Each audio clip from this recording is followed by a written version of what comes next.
E outra do presidente Lula. Ele vetou o indulto de Natal para condenados por abuso de autoridade e pessoas que tenham praticado crimes contra a administração pública, como peculato e corrupção passiva. Olha, o texto desse ano, todo ano, né? Fim de ano tem aquele indulto de Natal.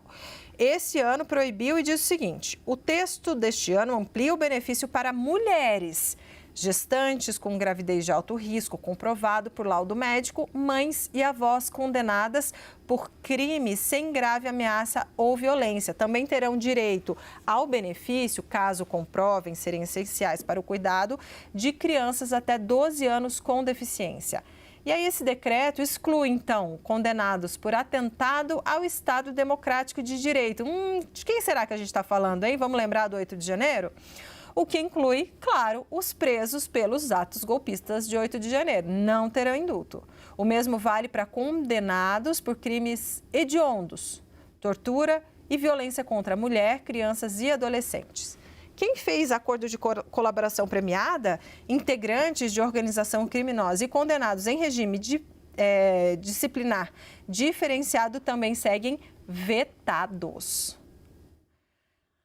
Análise de Luísa Martins sobre esse assunto, Luísa. Voltei, vamos explicar aqui o que é exatamente, né, essa instituição chamada indulto de Natal e qual a sua leitura política sobre esse recorte que Lula faz, Luísa? Olha, Débora, acho que mais do que tudo... Bom, o indulto natalino é uma prerrogativa do presidente da República, uma tradição aí de fim de ano, e que cada presidente define ali os termos, né, e quem pode ser eventualmente beneficiado desse perdão, vamos colocar assim. Agora, em relação à leitura política, Débora, acho que essa decisão de Lula de deixar de fora do indulto quem participou de atos contra a democracia é uma espécie de spoiler aí, caso o Congresso venha, de fato, a ressuscitar e, eventualmente, a aprovar um projeto de lei de anistia aos envolvidos no 8 de janeiro. Está em banho-maria no Congresso Nacional, foi criada uma comissão especial que, como disse bem o Gustavo Uribe mais cedo, mal foi criada também, porque não teve nenhum tipo de andamento. Está travada essa pauta no Congresso Nacional, especialmente depois de alguns episódios que a gente viu aqui em Brasília, como o atentado do Homem-Bomba e depois até o relatório da Polícia Federal sobre a trama golpista, que a gente tem falado bastante aqui também ao longo da programação. Mas se houver, né, eventualmente em 2025, alguma animação ali por parte dos parlamentares em tentar reavivar essa pauta, esse decreto de indulto do presidente Lula já dá uma sinalização de que dificilmente isso seria sancionado pelo Palácio do Planalto, né? Não teria aí uma boa vontade do presidente em dar qualquer tipo de alívio às penas que têm sido impostas, né, pelo Supremo Tribunal Federal em relação a quem participou dos atos de invasão e depredação das sedes dos três poderes aqui em Brasília no dia 8 de janeiro de 2023. É claro, Débora, que da parte do Supremo Tribunal Federal, a dureza, a severidade das penas, elas têm sido usadas como uma espécie de garantia de que novos grupos não vão se animar a fazer a mesma coisa, né? De que não vai haver novos ataques. A gente vê pessoas sendo condenadas, inclusive, a 16, 17 anos de prisão, uma pena bastante severa, que tem sido, inclusive, questionada pelas defesas, mas é justamente esse rigor do Supremo Tribunal Federal que, na avaliação de ministros, tem impedido que novos atos parecidos aconteçam, né? E ninguém quer ver aquela cena que a gente viu em 8 de janeiro de 2023 se repetir.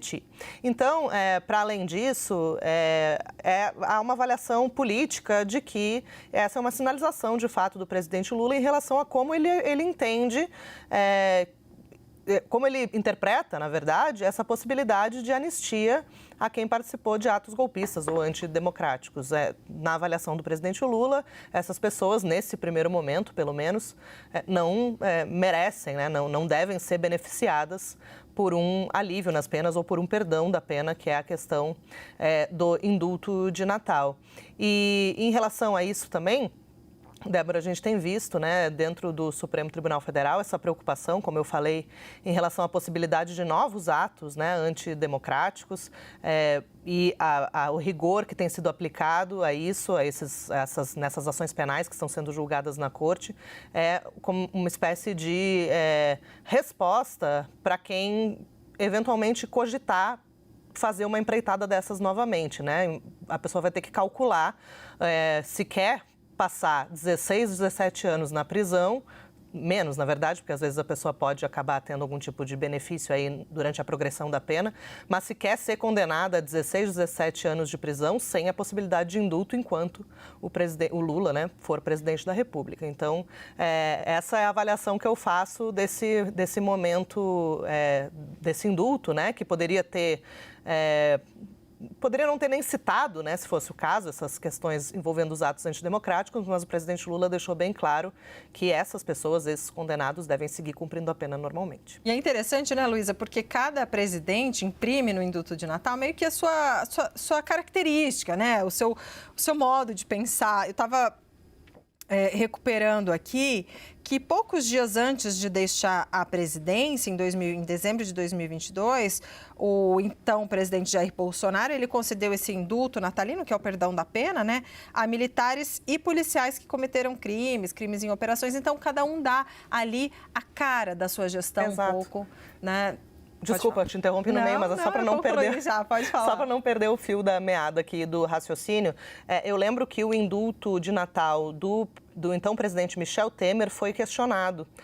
A sua constitucionalidade foi questionada no Supremo Tribunal Federal à época, porque poderia abrir margem para perdoar vários crimes do colarinho branco, que a gente chama, né? Corrupção, lavagem de dinheiro, crime contra o sistema financeiro nacional, questões sobre violações à lei de licitações, por exemplo. Até na época o ministro Luiz Roberto Barroso, que hoje é o presidente da Corte, disse que, segundo ele, não seria constitucional conceder indulto a quem comete esse tipo de crime. Mas ele acabou sendo derrotado na ocasião, eu cobri esse julgamento na época, porque os ministros, a maioria, entendeu que o presidente da República tem a sua autonomia para definir os termos, né, desse indulto e definir quais grupos que ele pode ou não beneficiar, de acordo, como que você bem disse, Débora, de acordo com a sua, né, a sua política, né, a sua ideologia, talvez, enfim, com o seu próprio entendimento. Agora, uma observação.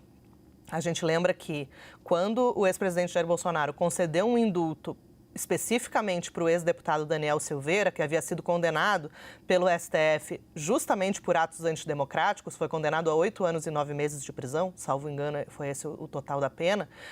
Bolsonaro concedeu esse indulto alguns dias depois de Daniel Silveira ser condenado, e aí, por ser algo que era muito específico, esse indulto foi derrubado pelo Supremo Tribunal Federal, porque houve uma avaliação de que havia ali uma violação ao princípio da impessoalidade, não pode beneficiar alguém específico, né? Tem que ser aí um grupo de pessoas sem haver nenhum tipo de benefício a um aliado, por exemplo. Mas, por exemplo, deixa eu te aproveitar aqui, fazer mais uma pergunta para te explorar um pouquinho. Seguinte, por exemplo, se em 2026, aí no caso 27, né, que assumiria em 27, quiser fazer o perdão, o próximo presidente, Lula não, porque a gente sabe que não fará isso, mas se houver um outro presidente, ele pode especificamente perdoar via indulto de Natal os presos, os condenados de 8 de janeiro, esse grupo específico, como é que funciona? Débora, em tese, poderia. Eu sinceramente não sei te dar uma resposta precisa em relação a isso. Eu imagino que isso acabaria batendo no próprio STF, que definiria, da mesma forma que fez essa discussão em torno dos crimes do colarinho branco, como eu disse, o Supremo definiria se esse tipo de crime poderia ou não ser incluído, né, nesse indulto de Natal. Eu, num primeiro momento, assim, com a sua pergunta, eu não veria uma impossibilidade disso estar num indulto de Natal. Mas aí teria que ter uma avaliação por parte do próprio STF, né, para ver se os crimes contra o Estado Democrático de Direito, por serem graves, né, e como a gente viu, tem sido colocadas penas bastante severas, se isso poderia ou não ter algum tipo de restrição. É uma boa ideia de pauta, Débora. Eu vou dar uma apurada. Ainda para o recesso que a gente está aqui. Hoje até foi bem movimentado, né, mas não sabemos como vão ser os próximos dias. Eu vou dar uma uma perguntada para as fontes e aí essa semana a gente volta a falar no assunto. Ótimo, excelente. Reunião de pauta ao vivo aqui no 360. Luísa Martins, maravilhosa. Obrigada por enquanto, Luísa.